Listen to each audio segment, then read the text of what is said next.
Today I'm going to show you guys how Parker painted Harleywise. This model was designed by ESM, East Sea Monster, and it's a really fun mashup between Harley Quinn and Pennywise, making the perfect Halloween model. It's a sort of combination I've seen a lot from cosplayers in the past, and now we've come full circle because Parker's model inspired me to make my own Harleywise cosplay. So let's get to some painting. Parker first begins base coating the skin tone, applying this mix with a brush. This mix was created with his usual go-to So Flat range of paints from Golden. He mixes red violet, burnt sienna with a little bit of light phthalo blue. You can see here how he varies the shade across her face, taking into consideration how her facial expression would be creating creases in the skin and therefore darker shadows.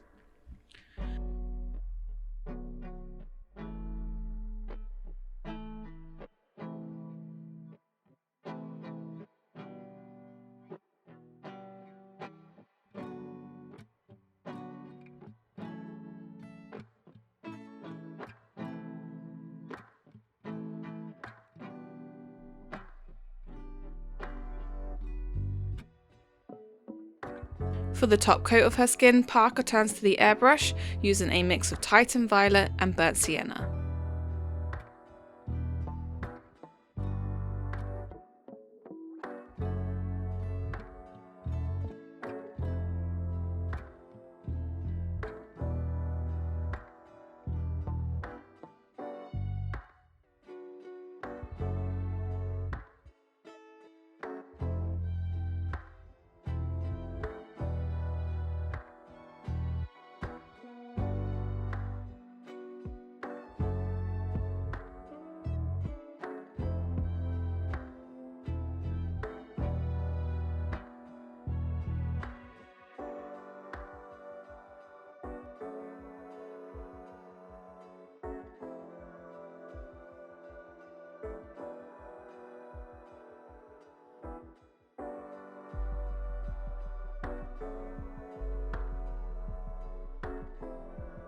For the final shading step to the skin, Parker would often use a Liquitex ink for the airbrush, opting for a colour like muted pink. However, this time he was experimenting a bit with creating a mix that kept the pigment heavily diluted, but a bit easier to run through the airbrush. This was a result of recent conversations with some of his students over on Patreon, so do come join us there or on Discord to continue the conversation around these experiments.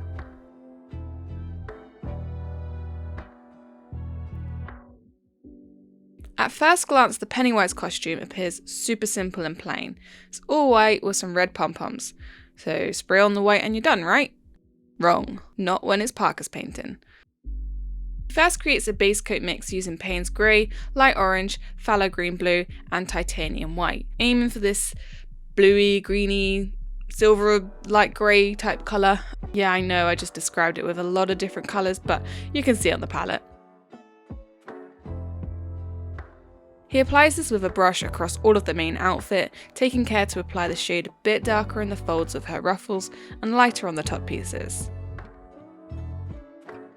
To help put some texture back into the piece, he turns to the sponge. If you've seen our videos before, you'll know Parker loves using a beauty blender, and it's become a key tool in his painting process.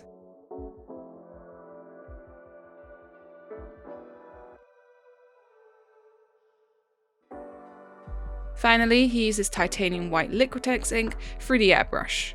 The transparent nature of these inks allow the base coating to still show through in all the right spots.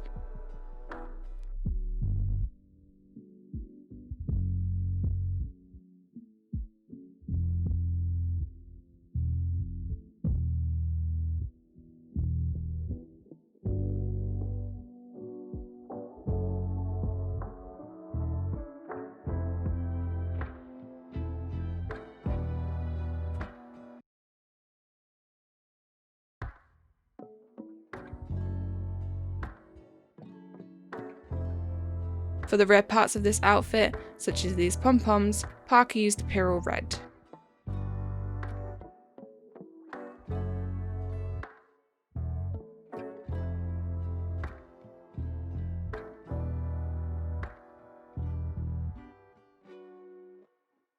I've decided to give the fishnets their own little section since Parker had a lot of requests for a tutorial of how he did the fishnet stockings on Lenora from his CA contest entry.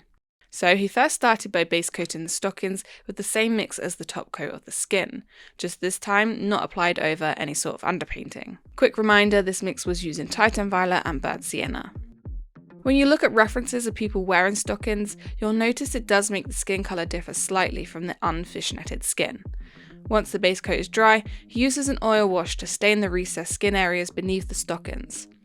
He does this using faded flesh and permanent violet oils from AK. These colours mixed with mineral spirit is then applied across all the fishnet pieces. After leaving to dry for a bit, Park uses a microfiber cloth to remove the oil mix, leaving behind this colour.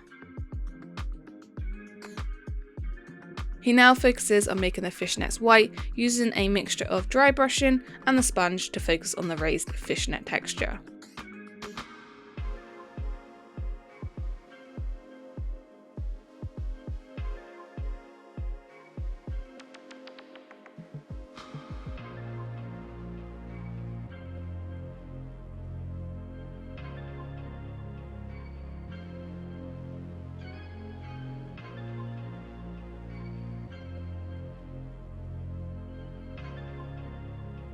Once attaching the legs to the model, he realised he wanted to bring some of that pinkness down a bit, so he did a final coat of the skin tone through the airbrush. This is a good reminder that things don't always go to plan first time, so don't be afraid to adjust as you go until you reach your desired outcome. If your tight skin colour does need some adjusting, it's probably good to go through that dry brushing and sponging process again to make the fishnets white.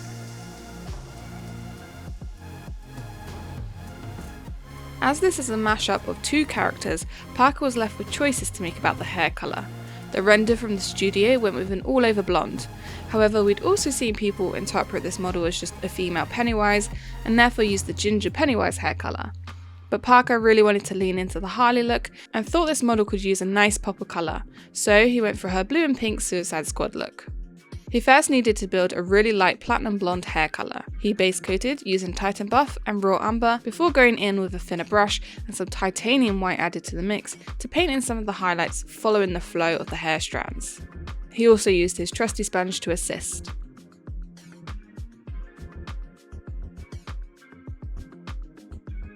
Then he ran the same mix through the airbrush to blend out some of the brush strokes.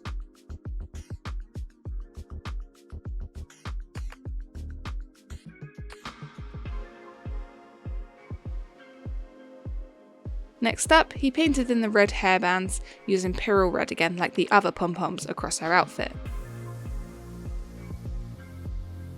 Now it's time for that pop of colour. For the pink side of the bunchies, he used a mix of light magenta and quinacridone magenta, first brush painting a pretty opaque coverage at the very ends. He then uses this mix for the airbrush to start creating a gradient from the blonde to the pink tips. Finally, he uses magenta Liquitex ink, as the transparency of these inks really helped to sell a subtle gradient. He then repeated this process on the blue side using cobalt teal and cobalt blue.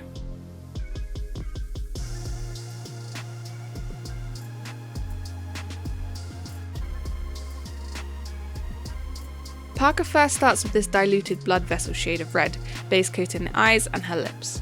He would often use something like Green Stuff World's Goth Skin dipping ink, but has been experimenting a bit for those that struggle to get hold of dipping inks.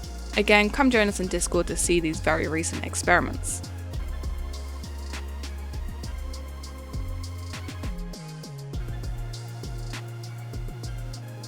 Next, he paints the eyelashes with Paynes Grey.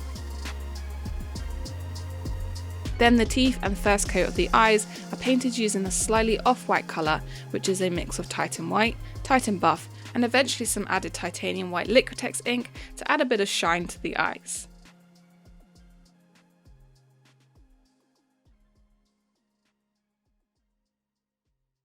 Before going in for the iris, he first tackles her makeup. He decided to use makeup looks from Pennywise and Suicide Squad Harley combined, so he began by painting in that iconic Pennywise smile.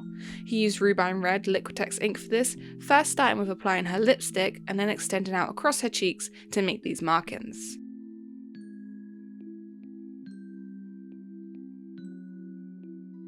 Next, he chose some pastel colours from his Sennelier set to do her eyeshadow. He initially started with this really dark grey pastel to give a bit of a smoky, smudgy eyeliner look. Next, he applied the main eyeshadow colour, matching the bunches as best as he could. He switches between the brush for applying and a wedge sponge for removing the dust of the pastel, leaving behind this highly pigmented colour. With the makeup complete, he's ready to paint her eye colour. He uses a Pennywise feature here, and so went for a yellow iris colour. He added a variety of colours to his palette so that he could continuously adjust and give variation to the eye colour, since the eyes are never just one uniform colour. He used Mars Yellow, Raw Sienna Liquitex ink, Yellow Oxide, Cadmium Primrose and Titanium White. I have some POV footage here so that you can see just how carefully he paints in the colour, keeping a good point to his brush. I know this view of her is a little bit scary, but hopefully it's shown you just how patient he is painting in these different shades of yellow.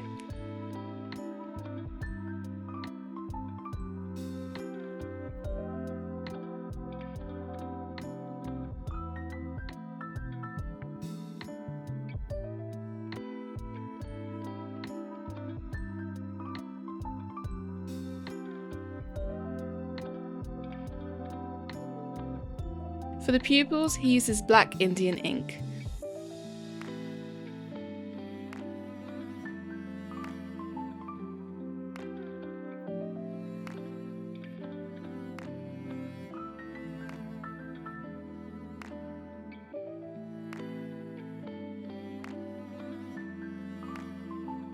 Then he puts one last Harley touch to the piece by giving her a heart on her cheek.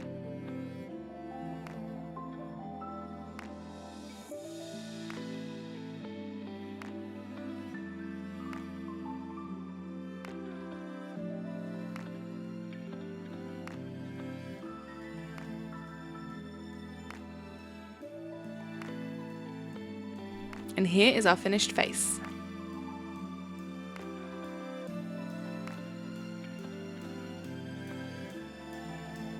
We're going to finish up with a really quick and simple section, as all we have left to paint is the red balloon and the stone base. However, one quick thing to note about this balloon. Anyone out there that 3D prints may have already begun wondering how that tiny string could hold up the weight of this piece. We did some digging to see if others had managed to make it work. We found a bit of a mixed bag for this model.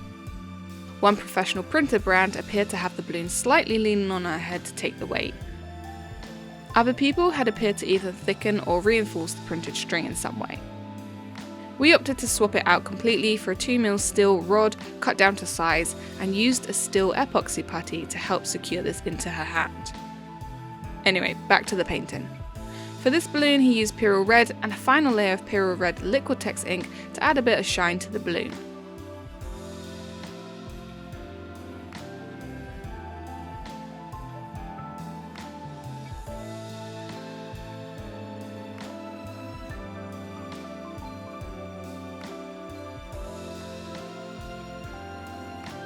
For the base, he simply applied a light coat over the primed, grey-scaled and dry brushed base. He used a mix of Paynes grey, light orange and burnt umber ink through the airbrush to give this stony colour. And here is Parker's finished Harleywise. We hope you found this video useful and we wish you a spooky Halloween. If you enjoyed this video, please do come join us on Discord to discuss further. We also have a 4-hour in-depth guide on our Patreon, guide you through painting this model more effectively. And with that, thank you to all of our Patreon supporters on screen. If you would like to help me afford more than just one small pumpkin next year, consider joining us on Patreon for more painting tips and tutorials. Thanks for watching and we'll catch you in the next one.